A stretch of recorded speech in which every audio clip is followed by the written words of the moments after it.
Hey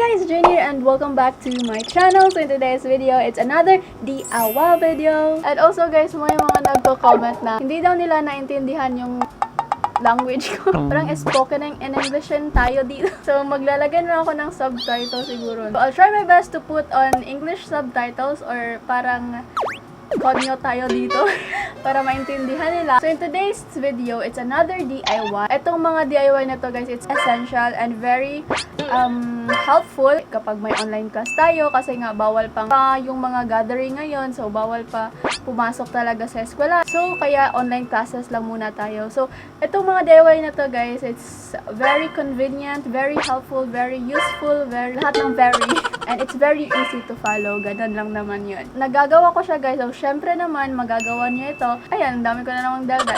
So without any further ado, before that guys, muntik ko nang makalimutan, mag-shoutout muna tayo. Shoutout to Lynn or Line Gio Oriza. Shoutout to Sheila Marie Monton. So, ayan guys, let's help her to reach her goal, which is 1K subscribers. So, go subscribe to her. So, shoutout to Ninya Nacario. Shoutout to Lorraine Garcia. Shoutout to Patricia Orpilia. Shoutout to Kat Sagkipal. Shoutout to Ranzel Ann. And shoutout to Erica Estara. So, meron siyang channel guys. Help her to reach her goal. So, ayan, subscribe to her. So, ayan lang yung mga shoutout guys. Thank you so much for supporting and for commenting on my video. So, if you want a shoutout, just comment down below.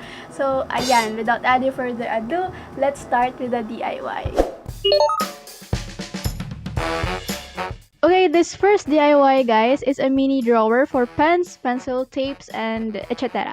So, meron akong soap box ang tawag ko, pero ayan, box ito ng soap and pwede natin siyang gawing drawer for pens. So, I needed 2 boxes and tape them together and do the same thing sa pinaka-box talaga. Dunikit ko na lang sila with tape and to make it more classy, I covered it with an extra white wallpaper that I have. You can paint it in any color naman of your choice. This DIY is very convenient since pwede siyang maging hidden drawer for pens. And is it just me? Parang pag nag-aaral ako, ang kalat talaga. So, I need more space sa table ko.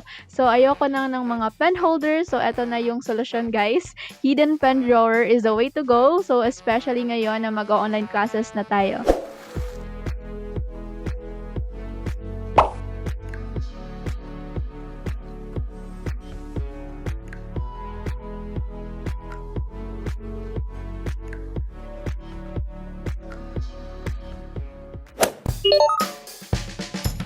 And for the second DIY is this paper phone holder. Yes, you heard it right. Paper ito guys. So if you have unused papers, you can use them and roll them one by one and tape both ends para hindi masira when you cut it in half. So overall guys, I made 16 paper rolls. So, ayun lang, dali lang talaga. So, it's time to assemble. And supposedly, guys, I'll be using my glue gun, pero ubos na yung glue stick ko.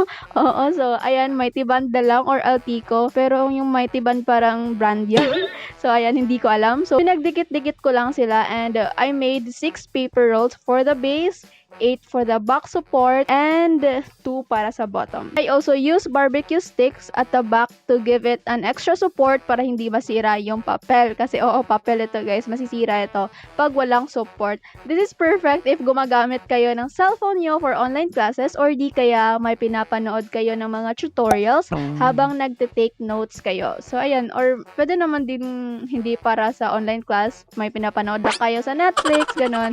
So ayan, yung pinaka gusto ko talaga nito guys is in any degrees, in any angle nagagawa niya. Yan yung pinaka gusto ko sa DIY na to. And functional talaga. And that's it. That's it for this DIY.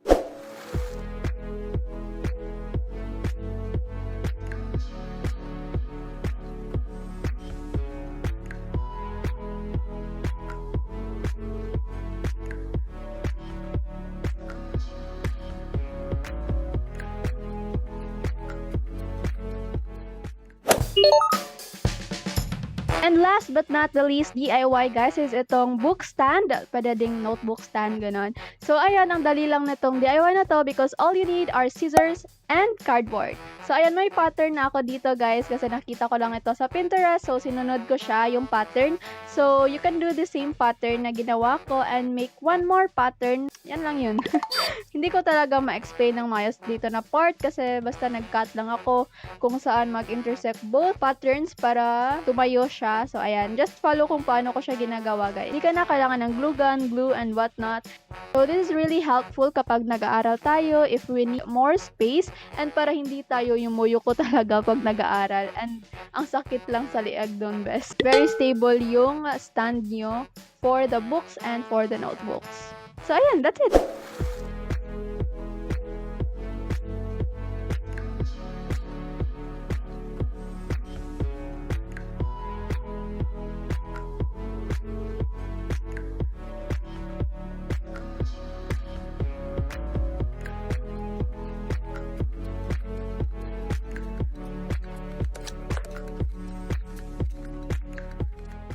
And that's it for this video. That's it for this DIY. I hope nagustuhan nyo yung mga DIY na nagawa natin. So, ayan, it's very easy lang talaga guys, diba?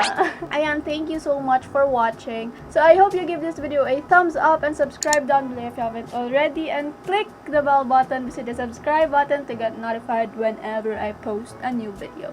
So, see you guys on my next video. Bye! Bye-bye! 안녕.